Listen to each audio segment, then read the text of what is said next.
Salam aleyküm, axşamınız xeyir, bərəkətli olsun. Ay maşallah, ay maşallah. Bərəkətli olsun, bərəkətli olsun. Ay baba, Allah çox-çox xeyir versin. Allah xeyir versin, Allah dırnağını bərk eləsin, elə doğub biri də. Bəh.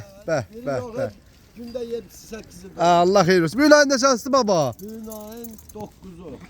Hələ mi? Hangi aydır? Dekabr. Dekabrın 9'u. Bu neçə qoyundu? Dedim bu qoyunu satıram. Bu nədir belə bunlar? 500'den artık koyundu. Bəh. Hamısı birinci, ikinci, üçüncü qarına. Bax, əziz qardaşlar. At da gedir, elə mi?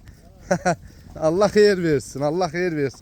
Amma maşallah, heyvanı gümrah saxlamısan baba. Maşallah, bax bunların hamısı görsən ekizdir. And ol Allaha, heyvan yeriyib gedə bilmir də, buna bax. 500 heyvandır, əziz qardaşlar. Yəni bir heyvanı belə komla satır, hissə də satır. Bu gözəl ağsaqqal. Buna bax, superdi heyvanlardır. Heyvan yağı vistanıfdır. Heyvan biraz sıxılıb, hə.